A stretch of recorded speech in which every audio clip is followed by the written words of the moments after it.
Hello everyone, and welcome to Act 17 Apologetics' first YouTube video, aside from the debates, that is. What we've decided to do is to respond to questions that people have been sending us via email, and instead of actually responding to them individually, we're going to respond to them by actually posting videos online. This is going to be supplementary to the text blogs that we already do on answeringmuslims.com.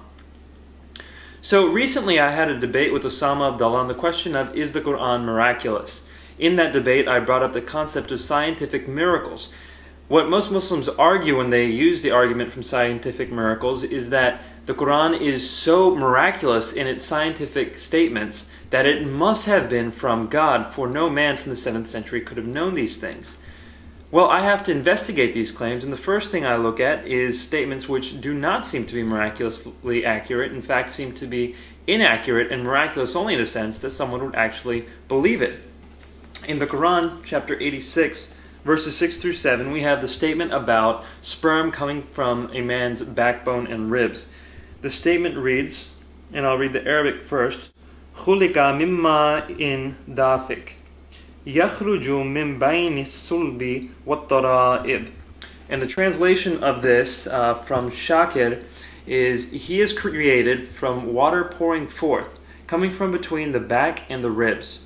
The Yusuf Ali translation reads, he is created from a drop emitted, proceeding from between the backbone and the ribs. So the statement that we have here is that sperm or semen or whatever it is that is a fluid which gushes forth from the backbone and the ribs, that is what creates a human.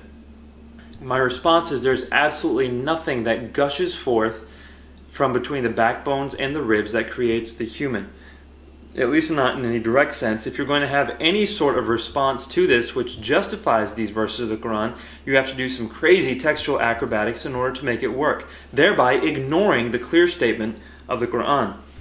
Now, one person in particular has been sending me many emails demanding responses to his textual acrobatics. His response to my accusations in this debate was along the following.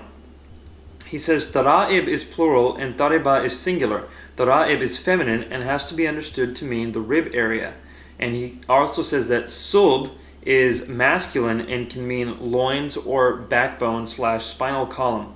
Since Sulb is masculine and Tara'ib is feminine, then what is actually being said is this, and I'm quoting from him, mankind is created from gushing water that proceeds from between a man's loins and a female's rib area. In other words, it takes two, a male and a female, to create a human being in the normal way, unless one is Prophet Jesus or Prophet Adam.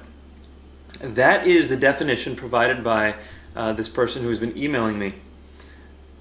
What I have to say is, this is not at all the words of the Quran. What the words of the Quran say, again, I'm going to give Shakir's translation, someone who I trust much more than some random person who's emailing me when it comes to translation of the Quran, is he is created of water pouring forth, coming from between the back and the ribs. Again, Yusuf Ali, he is created from a drop emitted, proceeding from between the backbone and the ribs.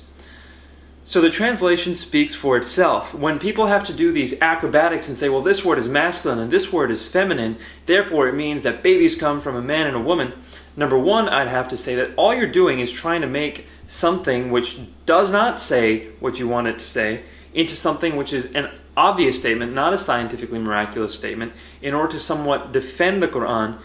And this is not what any objective, non-biased person would do when approaching this verse. A non-biased person would say, what does the verse say? Let it speak for itself. The verse says there is a fluid gushing forth from between a man's ribs and backbone which produces a baby. This is not at all accurate. Secondly, this defense is really trying to circumvent what is being obviously stated. Don't forget verse 6. Verse 6 says, he is created of water pouring forth, or he is created from a drop emitted. So, if we're going to accept the definition presented by this man who has emailed me, he says that it's talking about between a man and a woman. Well, what is the fluid that gushes forth between a man and a woman?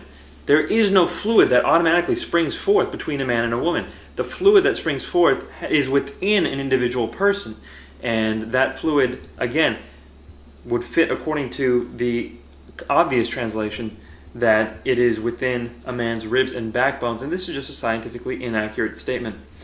We have lots of claims from other people trying to defend the statement. Dr. Maurice Bussai tries to defend it by saying that it's actually saying it issued as a result of the conjunction of the sexual area of the man and the sexual area of the woman.